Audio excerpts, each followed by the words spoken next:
Você é do estado de São Paulo? É. E você? Tem alguma viagem prevista para a região?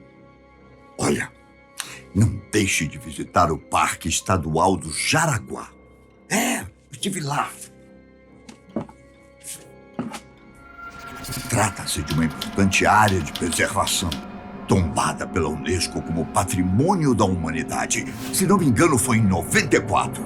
E que conta com mais de 440 anos de história. Uma história com partes sangrentas e que até hoje ecoa por lá. Imagine a quantidade de acontecimentos que 4 séculos podem guardar.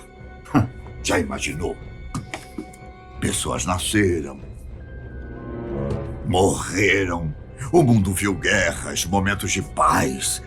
E enquanto alguns eventos foram eternizados em livros de história, vários episódios ficaram perdidos no tempo, como lágrimas na chuva.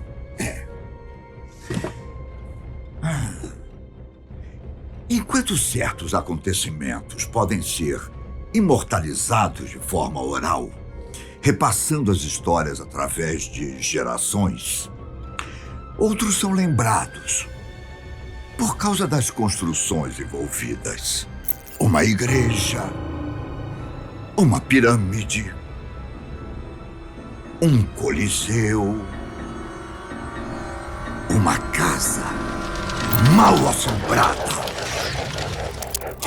Se você for dar uma passadinha no Parque do Jaraguá, saiba que o sobrenatural estará lhe esperando no Casarão Afonso Sardinha.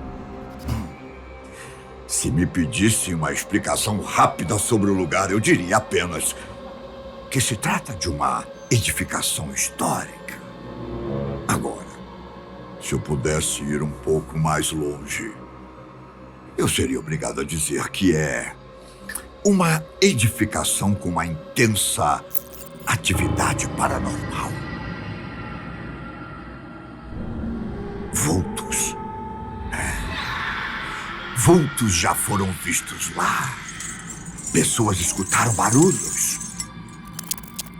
Parece que as manifestações sobrenaturais são tão fortes que é possível sentir na própria pele. Uau! Até eu me arrepiei. Mas por que esse tipo de fenômeno acontece no casarão, hein? Imagino que você tenha um palpite. Normalmente, quando o lugar se torna palco do sobrenatural, provavelmente alguma coisa tensa aconteceu no passado. E nesse caso não foi diferente. Volte comigo para o século XVI e você entenderá.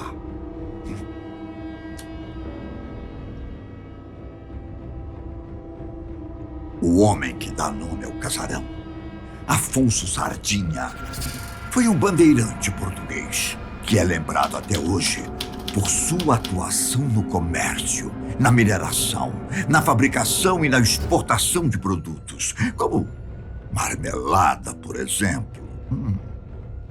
No entanto, não é apenas por isso que Sardinha é lembrado. O bandeirante foi um notório caçador de índios e traficante de escravos, sendo um dos primeiros a comprar e trazer para o Brasil escravos de Angola. Não é à toa que, entre os 21 cômodos do casarão, olha só, 21, existe uma pequena senzala de poucos metros quadrados e apenas 1,60 m de altura. Uma senzala usada para prender indígenas ou para abrigar os escravos. Que absurdo.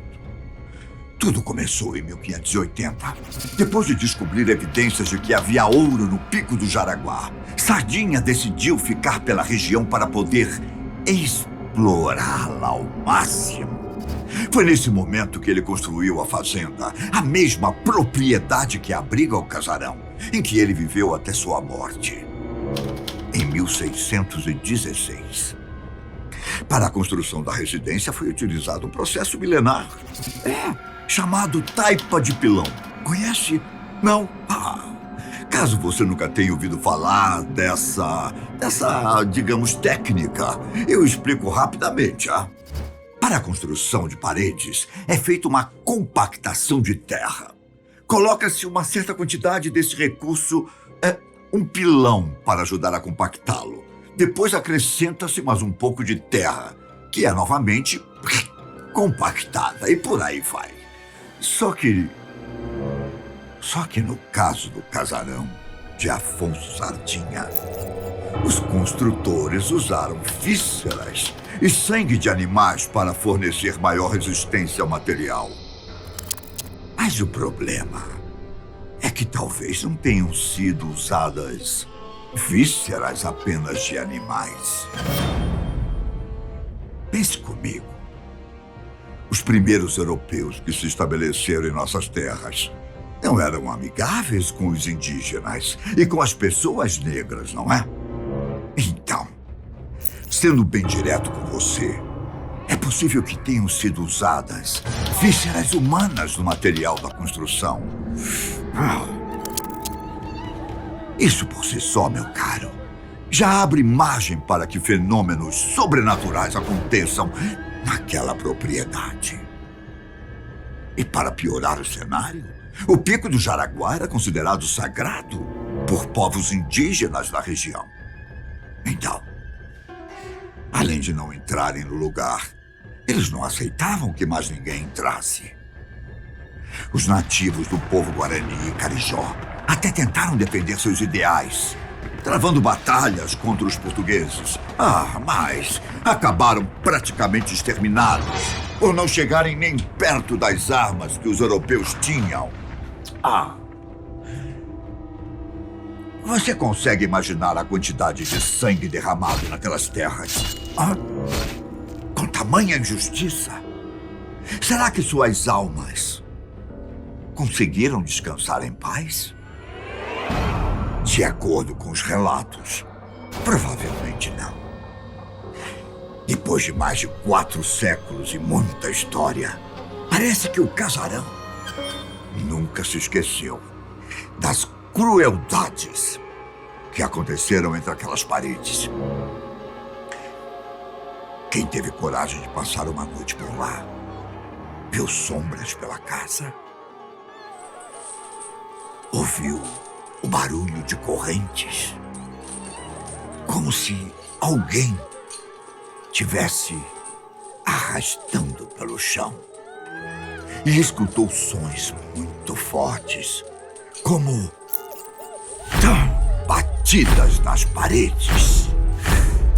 Há relatos de que esses fenômenos não acontecem sempre, embora em certas noites é como se os espíritos ficassem extremamente irritados.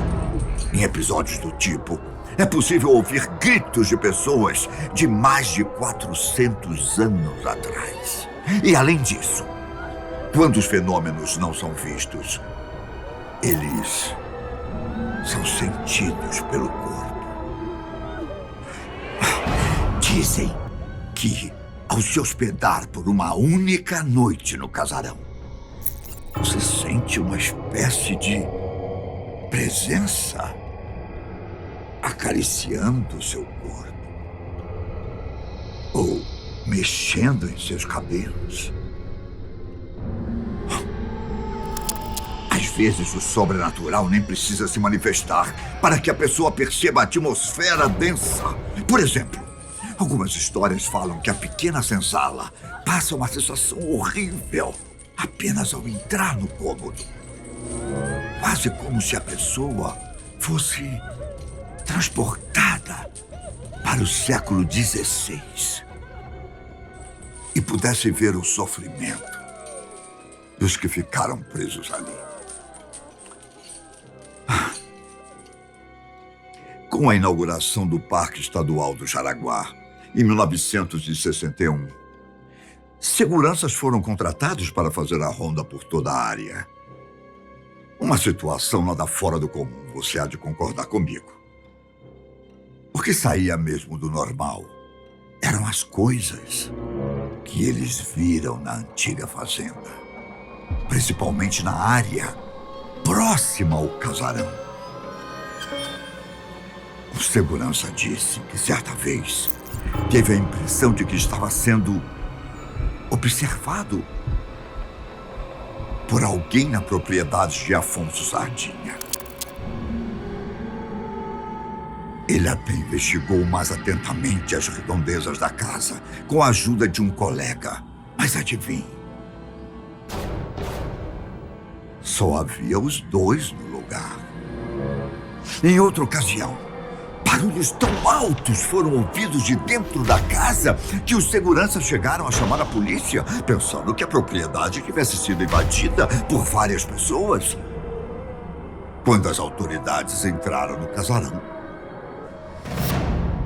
não havia ninguém. No mínimo, muito estranho, você não acha? Investigando mais um pouco a região, também surgem histórias misteriosas em uma aldeia indígena perto do Parque Estadual. O local abriga muitos cachorros. E o comum é que, em algumas noites, eles comecem a uivar e latir.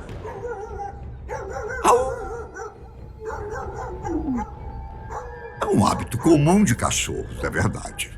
Mas normalmente existe um motivo. Alguém passando na rua, outro animal, veículo. No caso dos cães da aldeia, eles latem, literalmente, para o nada. Mesmo sem que ninguém tenha passado pela estrada próxima, eles latem. A impressão é de que os cães estão vendo alguma coisa que nós, humanos, não conseguimos ver.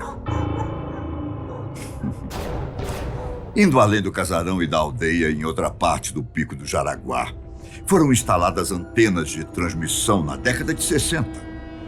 Como a região não era propícia para as máquinas da época, vários acidentes aconteceram e muitos trabalhadores perderam a vida no processo. Há quem culpe apenas o formato do solo, mas outros acreditam que o sobrenatural esteve envolvido nessas tragédias. Já na década de 80, uma das antenas do pico gerou um incêndio que causou a morte de várias pessoas, até mesmo de bombeiros, que tiveram dificuldades de apagar o fogo. Você percebe aonde eu quero chegar? Curiosamente, nos últimos 400 anos, não foram poucas as pessoas que morreram na região. Quantos não conseguiram descansar em paz? E ainda estão por lá? O que podemos fazer, hein? Para, pelo menos, ajudá-los? Eu realmente não sei. Mas saiba, eu rezo para que essas pobres almas encontrem algum conforto. Elas já sofreram demais, não é?